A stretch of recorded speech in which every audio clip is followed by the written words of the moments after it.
In The Lord of the Rings, there is a scene where one of the characters, Boromir, holds the One Ring briefly before giving it back to Frodo, the ring bearer.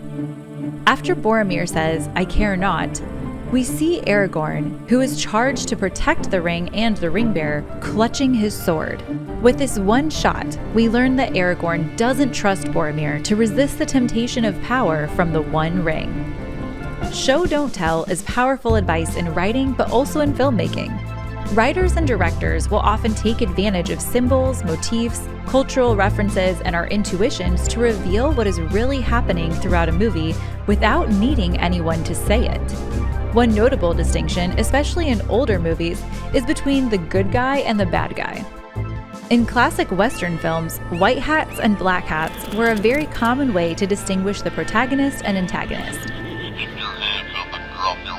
This was originally more necessary in silent films to help establish visually who is the hero and who is the villain. In films of the Western genre between the 1920s and the 40s, white hats were worn by the heroes and black hats by villains to symbolize the contrast between good and evil. And this tactic continues today. In the popular Star Wars franchise, the tension is built upon the fight between the light side of the Force and the dark side. Often, the most interesting stories involve villains who have compelling motives.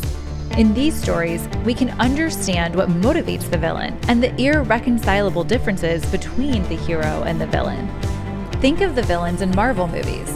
Loki has an unending jealousy of Thor's possession of Mjolnir, stemming from feeling like an outsider as an adopted son.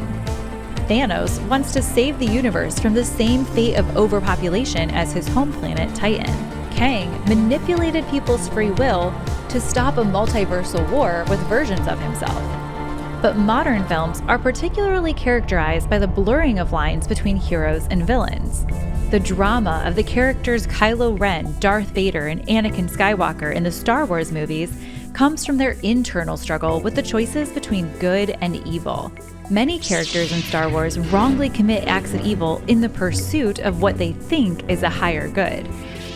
In many films, the distinction between the good guys and the bad guys is part of a person's identity. But the tension comes from the struggle with their actions. Good guys sometimes fall and do things they regret, and bad guys sometimes have a redeeming act or some redeeming qualities. Take Breaking Bad, for example.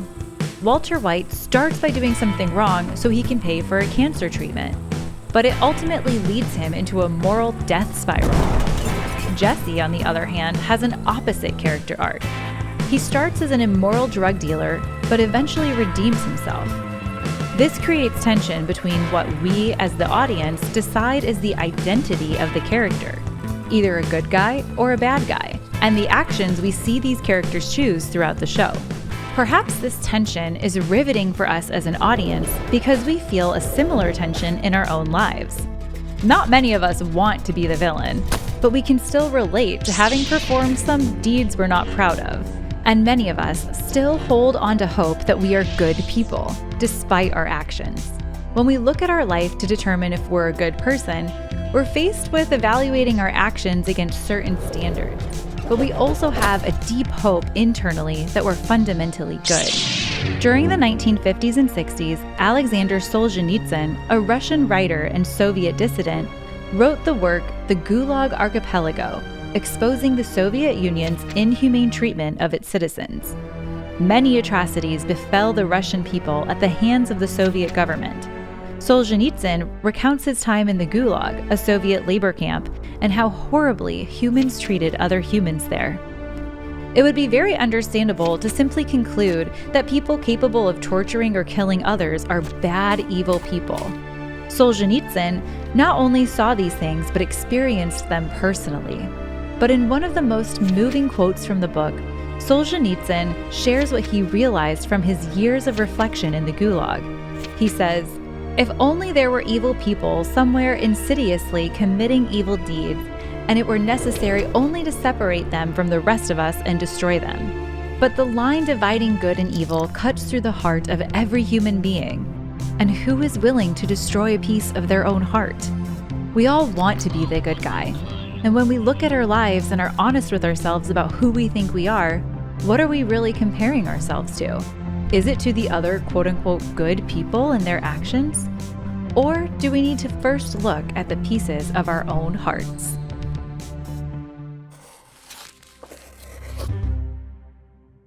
This is the Catechism of the Catholic Church. It's the official summary written by the Church of everything Catholics believe. But if the contents of this catechism are unlocked, it can change the world.